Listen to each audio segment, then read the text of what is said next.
하나님께서 이 선지자 요나에게 말씀하시기를 그 당시 아시리아 제국의 수도인 니누웨로 가서 그들의 극심한 죄악에 대하여 경고하라고 말씀하셨습니다. 그런데 웬일인지 요나는 하나님의 말씀에 불순종했습니다.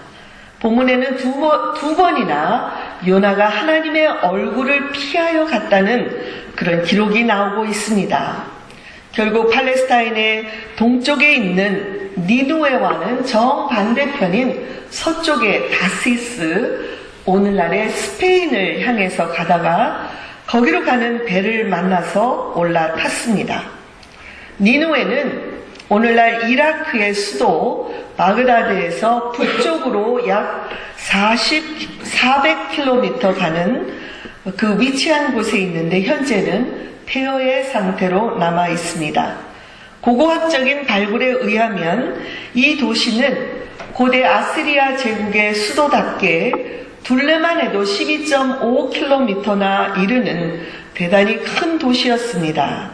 이 도시의 최초의 창건자는 노아의 아들인 함의 후손 니므롯이라고 창세기 10장에서 밝히고 있습니다.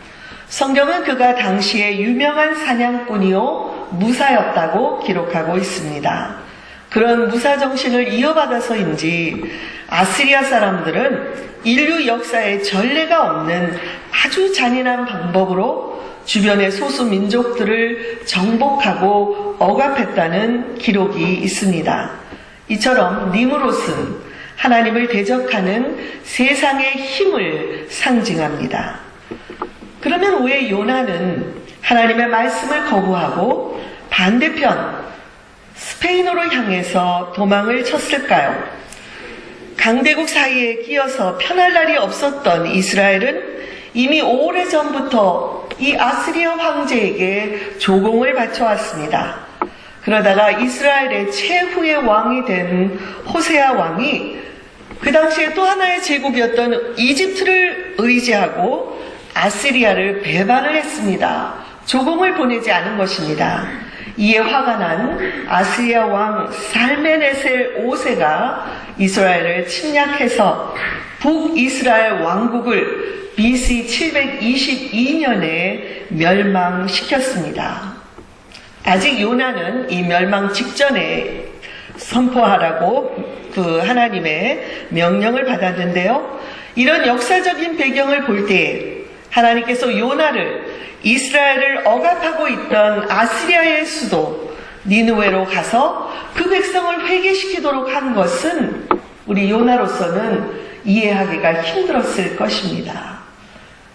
우리가 읽은 4장 2절에서 고백하는 것처럼 주께서는 의로우시며 은혜로우시며 자비로우시며 노하기를 더디하시며 인애가 크시사 뜻을 돌이켜 재앙을 내리지 아니하시는 하나님이신 줄을 내가 알았기 때문에 저 원수 나라인 아시리아가 회개하여 용서받는 것을 보고 싶지 않았던 것입니다.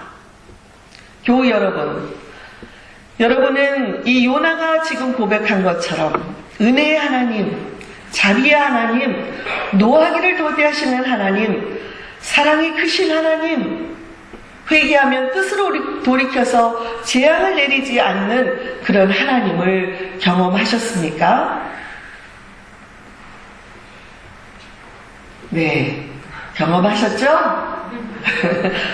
리액션이 너무 없으니까 갑자기 제가 머리가 하얘져서 다음에 무슨 말을 해야 될지. 그런데 누구보다도 이 요나 자신이 하나님을 피하여 도망 다니는 중에 이 하나님의 주권적인 은혜를 실감나게 체험을 했습니다. 요나가 하나님께 등을 돌리자 다시 돌이켜서 하나님께로 돌아오게 하려고 그가 탄 배가 태풍을 만나서 파산 직전까지 가도록 하셨습니다.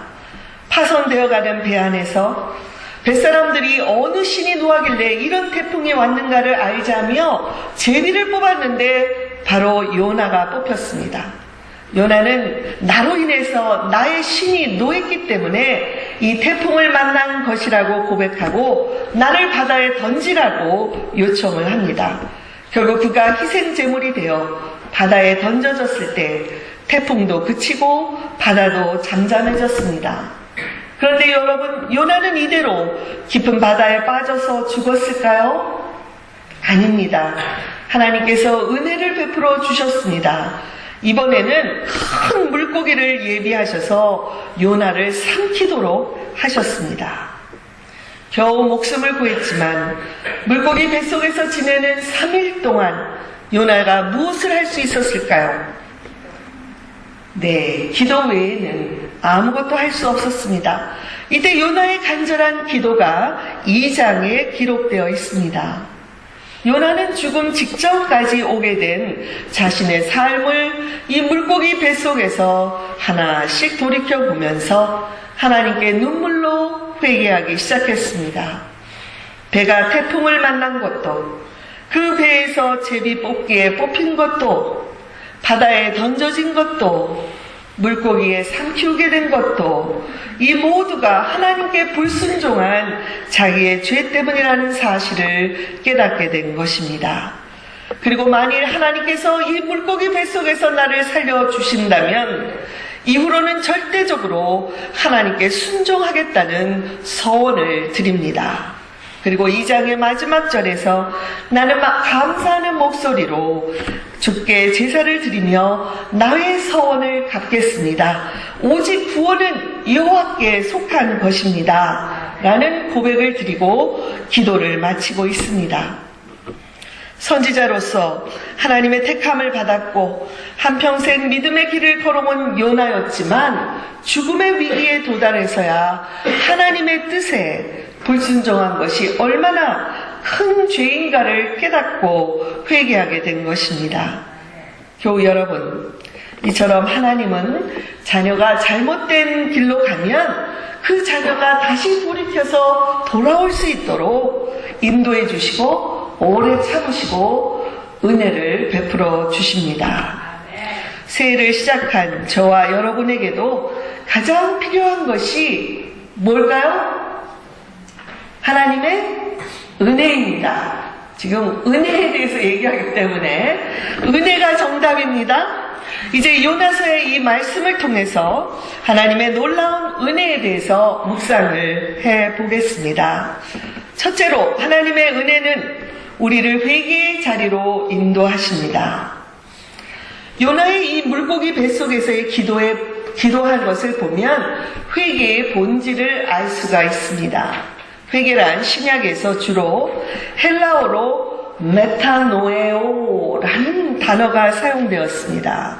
이 단어는 뭐뭐한 후에라는 전치사 메타와 마음이라는 누스가 합성된 단어입니다. 그 의미는 돌이킨 이후의 마음, 가던 길에서 돌이킨 이후의 마음 또는 방향수정 이렇게 번역이 될 수가 있습니다. 또한 죄를 의미하는 단어는 하마르티아라는 단어가 주로 쓰여졌는데 그 뜻은 표적을 빗나가는 것입니다. 표적을 바로 똑바로 가서 맞춰야 되는데 빗나간 표적, 그것이 바로 죄라는 것입니다.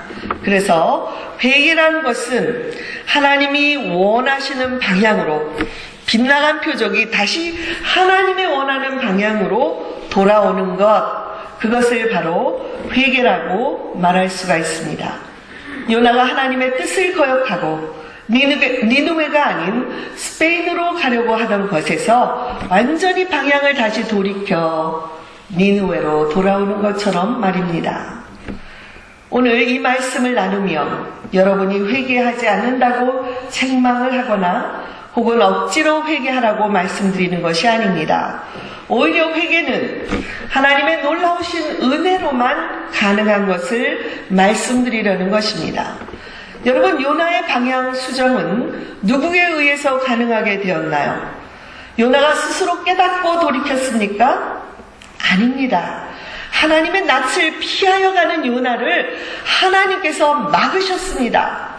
우리가 회개하는 것도 우리의 의지로 되는 것이 아니라 하나님의 은혜가 임할 때 가능한 것임을 알 수가 있습니다. 요한 웨슬리 목사님은 이것을 선행적 은혜, prevenient grace라고 말했습니다. 우리가 하나님을 알기도 전에 하나님의 은혜는 온 세상의 사람들에게 이미 임하여 있다는 것입니다.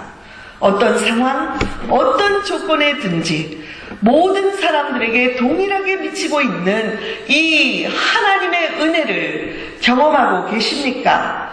이 하나님의 은혜가 우리로 하여금 죄인됨을 깨닫게 하고 억지로가 아니라 자원해서 우리의 삶의 방향 수정을 하도록 인도하는 것입니다. 사랑하는 교회 여러분, 여러분이 처음 회개했던 때를 생각해 보십시오.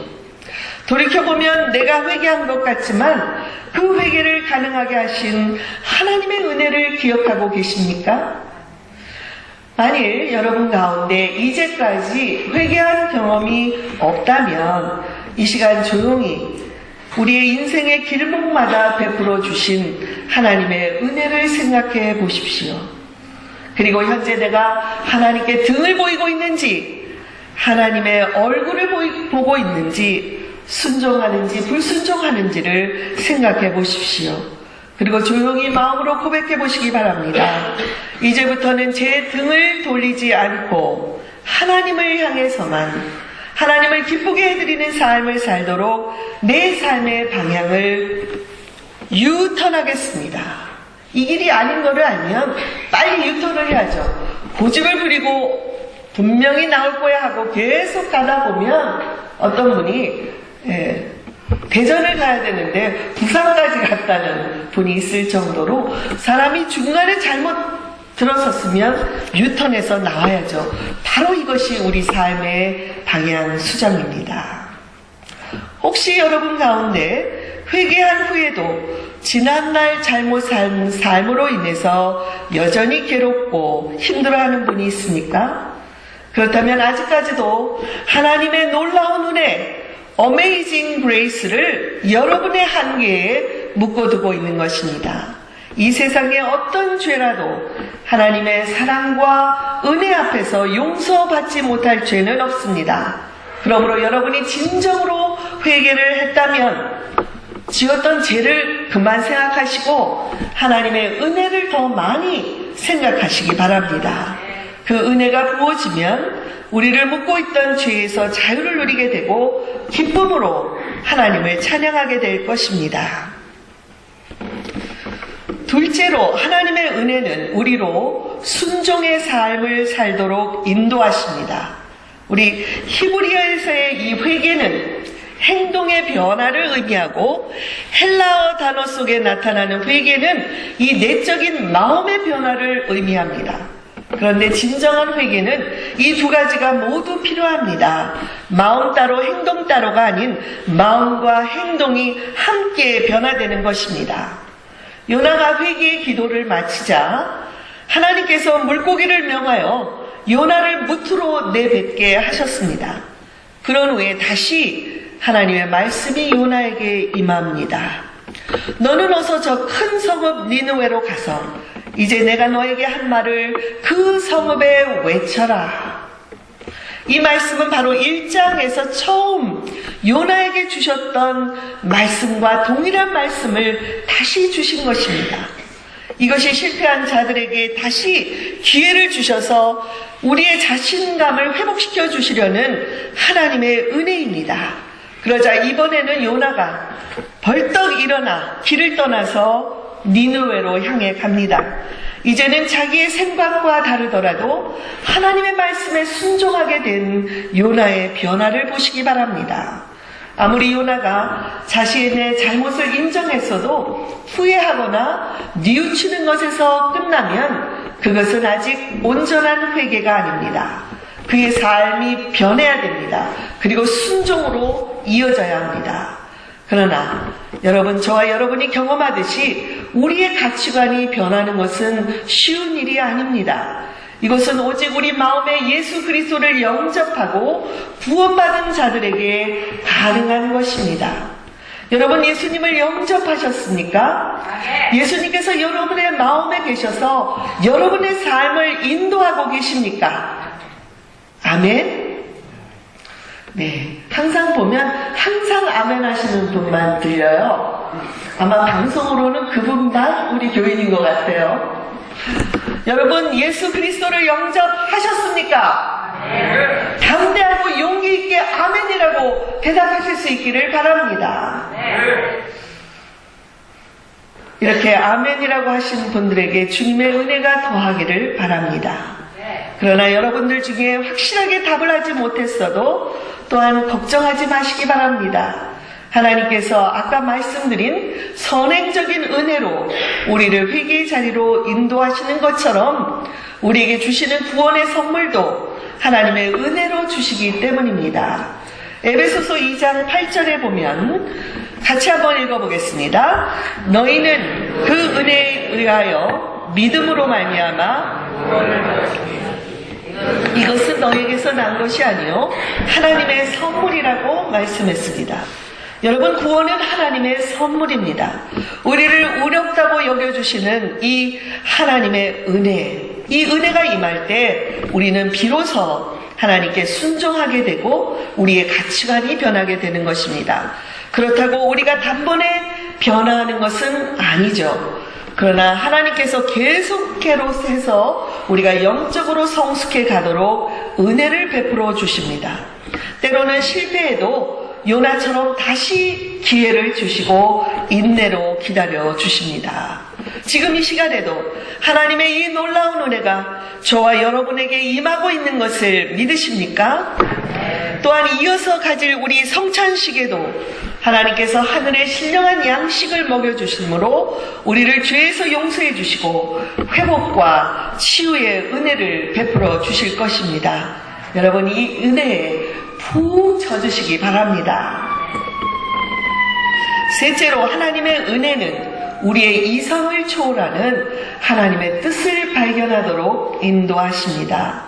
요나는 단지 외친 것이 한마디였습니다. 40일만 지나면 이 니누의 성은 무너질 것이다. 여러분, 니누의 백성들이 얼마나 기가 막힙니까? 그것도 자기 아시리아 백성이 아니라 저기 북이스라엘 왕국 조그만 나라에서 온 한 사람이 거리를 다니며 40일만 지나면 이제 이 성은 무너진다 하고 외치고 돌아다니는 것입니다. 사흘길을 가서 외쳐야 하지만 요나는 하루밖에 외치고 다니지 않았습니다. 그런데 니누의 백성들이 회개하는 역사가 벌어졌습니다. 그것을 듣고 왕도 회개하는 역사가 일어났습니다. 이것 역시 이방인을 향한 전적인 하나님의 은혜였습니다.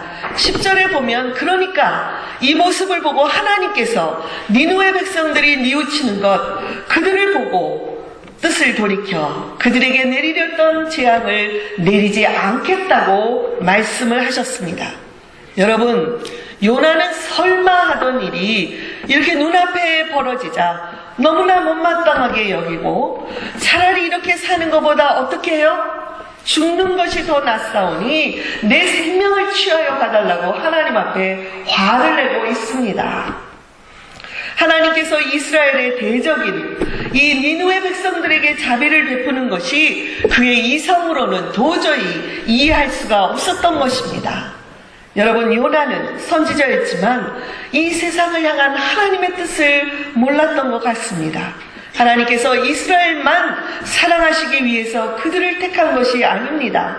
이스라엘이 선택받은 것은 하나님께서 온 세상 백성들을 사랑하시는 것을 이스라엘 백성을 통해 보여주시기 위해서 택함을 받은 것임에도 불구하고 이것을 미처 깨닫지 못한 것입니다.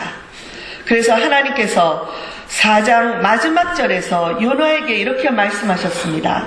이 큰 성읍 니느웨에는 좌우를 분별하지 못하는 자가 12만 명이요 가축도 많이 있나니 내가 어찌 아끼지 아니하겠느냐. 성을 내는 요나에게 하나님께서 이렇게 방문하심으로 요나서는 끝을 내고 있습니다. 그러나 저는 분명히 확신하기는 요나가 이 사건을 통해서 이방인 선교에 대한 하나님의 깊으신 뜻을 분명하게 깨달았을 것이라는 것입니다. 사랑하는 교우 여러분, 우리가 성도로 부르심을 받은 것은 우리만 특권을 누리라고 택함받은 것이 아닙니다. 우리에게 성도로서의 책임 있는 삶을 삶으로 믿지 아니하는 주변의 사람들에게 하나님의 사랑을 전하는 도구가 되는 것이, 그것이 우리에게 주신 사명이요 하나님의 뜻입니다. 그러므로 우리는 넓은 가슴으로 나와 다른 이웃을 품을 수 있어야 합니다. 특별히 가난하고 억압받는 사람들은 언제나 하나님의 일차적인 관심과 사랑의 대상이었습니다. 그러므로 우리 교회들도 이런 사람들을 위해서 구제와 봉사, 사회 정의의 사역을 해야 할 것입니다. 그리고 이 사회에 영향력을 끼쳐야 합니다. 동시에 부한 사람들도 하나님의 사랑의 대상입니다. 그걸 잊지 마십시다. 저는 크리스찬들이 열심히 성실하게 일함으로써 돈도 잘 벌고 맡겨진 일을 잘 감당함으로 이 사회에 중요한 역할을, 영향력을 미치기를 바랍니다.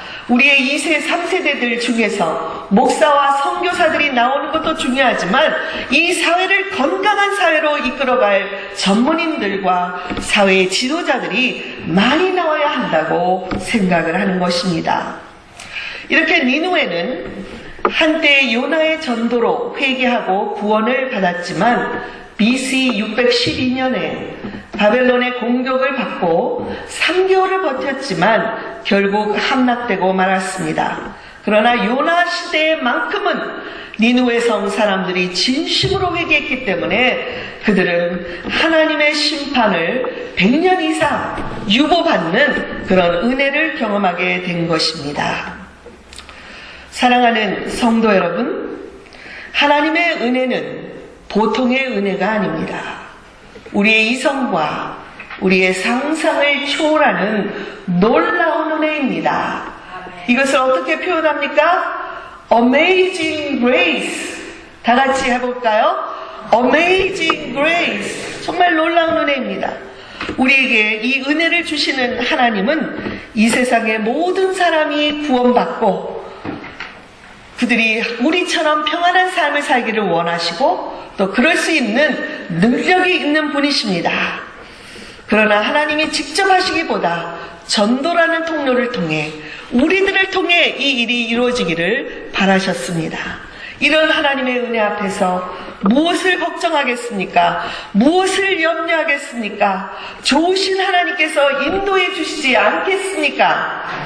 그러므로 이 시간에 우리의 모든 어려움과 걱정을 주님께 올려드리십시다. 특별히 이 찬양을 부르면서 맡겨드리기를 원합니다. 나 같은 죄인 살리신 주네로 나와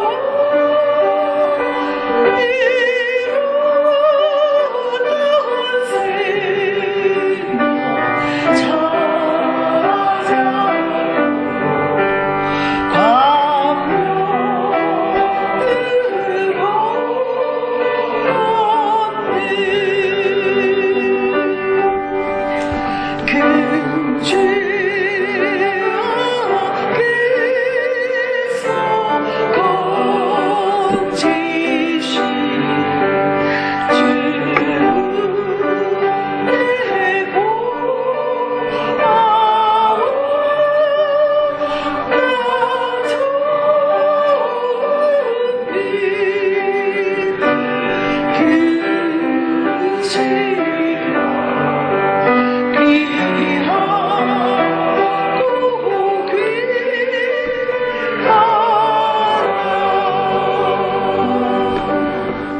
제가 너무 사랑하고 좋아하는 Amazing Grace, 이 찬양은 저뿐만 아니라 전 세계적으로 사랑받는 찬양곡입니다.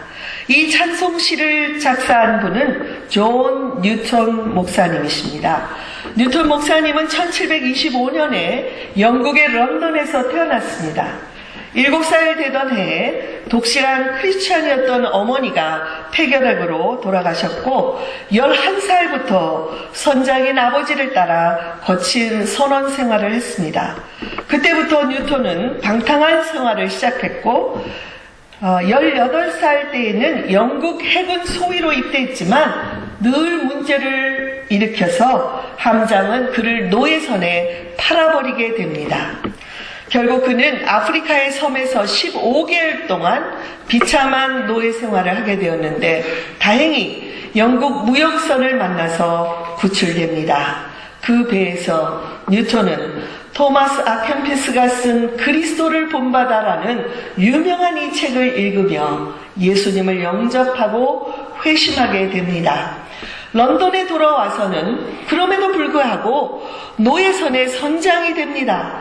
당시의 노예 사업은 불법이 아니었기 때문에 그럼에도 불구하고 사람들이 아프리카 노예들을 동물처럼 취급하는 것을 보면서 양심의 가책을 받아 그 일을 그만두게 됩니다. 그 영국으로 돌아와 죽는 날까지 목사로서 복음을 전하는 인생을 살며 총 287곡의 찬양 시를 썼고 그 중에 가장 애창되는 곡이 나 같은 죄인 살리신 어메이징 그레이스입니다. 미국의 남북전쟁 당시에 남군과 북군 모두 함께 불렀던 찬송. 마틴 루터 킹 목사가 워싱턴 링컨 기념관에서 I have a dream 이 연설을 할 때 흑인들이 불렀던 찬송. 남아프리카 공화국의 넬슨 만델라 대통령이 석방되었을 때 국민들이 눈물로 불렀던 이 찬송. 베를린 장벽이 무너졌을 때 독일인들이 함께 불렀던 찬송. 9.11 사태에서 뉴욕 무역센터 빌딩이 무너졌을 때 미국인들이 눈물로 불렀던 찬송이 바로 이 어메이징 그레이스입니다. 저는 믿음의 눈을 떠서 계속해서 바라봅니다. 앞으로 조국 땅의 남과 북의 백성들이 무너진 38선 장벽 앞에서 서로가 손을 붙들고 부르게 될 찬송. 아프리카의 온 대륙의 백성들이 함께 모여 자유를 주신 하나님께 기쁨으로 올려드릴 찬송. 그리고 계속해서 오고 오는 세대에 세계 어디에서든지 평화의 복음이 전해지는 곳마다 어메이징 그레이스 이 찬양곡이 울려 퍼지게 될 것이라고 확신합니다. 뉴턴 목사님은 평생 죄악 속에 살던 자기를 영혼을 살리는 목사로 불러주신 하나님의 은혜에 감사해서 이 찬송시를 썼습니다. 저 역시 부족하지만 영혼을 살리는 목사로 성마가교회 목사로 불러주신 하나님의 은혜에 감사해서 이 찬송을 올려드리는 것입니다. 뉴턴 목사님과 저뿐만이 아니라 하나님께서는 여러분 모두를 이 동일한 은혜로 불러주셨습니다. 여러분의 응답은 무엇입니까? 여러분 모두에게 하나님의 놀라운 은혜가 2014년 한 해 동안 충만하게 임하기를 간절히 바랍니다.